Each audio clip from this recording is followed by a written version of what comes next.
पढ़ते हैं। समास में हम लोग पढ़ चुके हैं, अव्ययभाव समास, ये समास हम पढ़ चुके हैं। अब हम पढ़ रहे हैं तत्पुरुष समास। और तत्पुरुष में हम लोगों ने विभक्ति के हिसाब से तत्पुरुष समास होता है, इसमें हम पंचमी विभक्ति पढ़ रहे थे। तो आपने वो चारों सब याद कर लिए ना, अब साथ के साथ करना आपको, जिससे आगे पढ़ने में कठिनाई नहीं। आप करें, शुरू करें अपना पंचमी से, पंचमी तत्पुरुष, ठीक है। चलिए देखिए, ये पार्ट 14 है, तत्पुरुष समास है और इसका क्रमांक है 5, 5वां है ना। इसमें हमने क्या करा था, पंचमी विभक्ति पढ़ रहे थे। तो पंचमी का क्या था, पंचमी भय। पंचमी भय मतलब पंचम्यंत जो समास करेंगे उसमें भय प्रातिपदिक के साथ होगा, उसके बाद भय आना चाहिए, पंचमी के बाद भय शब्द आना चाहिए, है ना। तो कैसे, देखिए कैसे करेंगे। इसमें कहा जैसे पंचमी में, जैसे चोरात भयम, चोर से भय, चोरात भयम, चोर से भय, चोर भयम हो गया। अब कैसे इसको हम, ये तो हो गया लौकिक विग्रह। अब अलौकिक कैसे, चोर, नसी, भय और सु, ये अलौकिक विग्रह हुआ। फिर सब दोनों विभक्तियों का लोप करके फिर बनेगा चोर भय।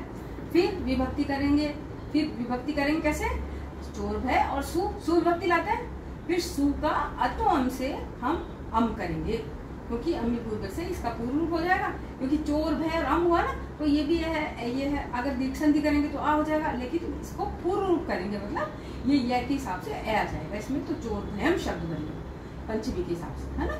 अब इसी में दूसरी क्या बताया था, स्तोक, अंतिक, दूरार्थ, कृच, ये चार में अगर त प्रत्यय हो तो समास होगा।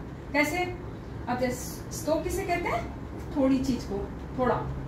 अंतिक समीप के अर्थ में आता है, और दूरार्थवाचक दूरी के अर्थ में आता है, इस तरह से। और एक होता है कृच, कृच यानी स्पष्ट। इन चारों प्रातिपदिकों को पंचमन से समास पर त प्रत्यय पर होगा तभी होगा।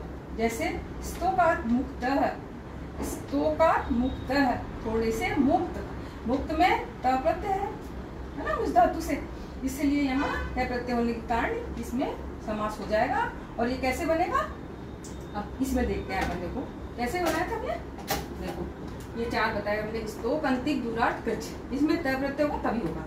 कैसे, पंचम्यांत स्तोकादि में से उत्तर पद परे होने पर विभक्ति में, अच्छा अलुक भी होता है ना आपको, ये इसमें कैसे किया, जैसे स्तोकान मुक्त, स्तोकान मुक्त तो हो गया लौकिक।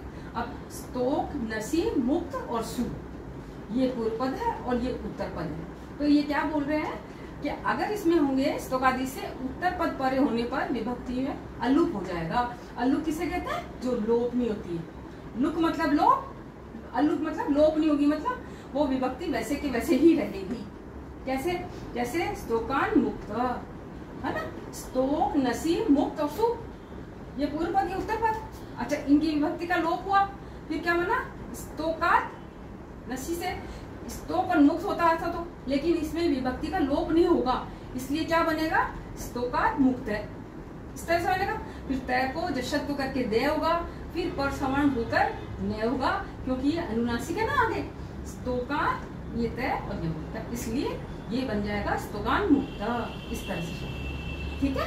इसी तरह ये कहते हैं अंतिक, अंतिक बोला ना, अंतिकात आगत है, अंतिकात आगत है, पास से आया हुआ, वही अंतिम नसी आगत कैसे बना, आ में गत धातु से का प्रत्यय हुआ है, फिर सु लगा है, इसलिए समास हो जाएगा। और कैसे बन जाएगा, वही अंतिका, इसका वही विभक्ति का लोप नहीं होगा, अंतिकात, फिर वो आगत है, अंतिकात आगत शब्द हो जाएगा। ऐसे कैसे, ऐसे अभ्यासात आगत है, पास से आया हुआ, पास से आया हुआ, और दूराज होता है दूर से आया हुआ, इन दोनों में ही गत में गच धातु में तब प्रत्यय है, इसलिए वो पंचमी विभक्ति है, अतः इनमें समास हो जाएगा, पंचमी समास। इसी तरह से उन्होंने कहा कृच्छाद आगत है, कृच्छ, नसी, आगत और सु, वही गच में तय प्रत्यय, इसलिए तो इसका कैसे बनेगा, कृच्छाद आगत है इति। अब समझ गए ना, पंचमी विभक्ति एक तो भय अर्थ में, एक स्तोक अर्थ में, अंतिक अर्थ में, दूरार्थ में और कृच्छ, इन सब कंडीशन में आती है। ये जो स्तोक वगैरह है इसमें तो प्रत्यय होना जरूरी है और उसका लोप नहीं होगा विभक्ति का, ये इस तरह से बनेगा, ये पंचमी विभक्ति का तत्पुरुष। अब षष्ठी अंत में क्या है, षष्ठी अंत सुबंत का सुबंत के साथ समास होगा। अब हम षष्ठी का विभक्ति का आपको कल डिटेल में बताएंगे। आज के लिए इतना काफी। फिर आप लर्न करते रहिए साथ में, और समास को याद करना ये, क्योंकि इनमें बहुत सिमिलर से होते हैं तो बहुत दिक्कत होती है, इसलिए इनका जो भी अंतर है उसको अच्छी तरह आप याद कीजिए। आज के लिए इतना काफी। और अगर आपको कोई भी परेशानी है तो आप अपने कमेंट बॉक्स में लिखिए, जिससे मैं और भी इसको कोशिश करूँ अच्छा बताने की। नमस्कार।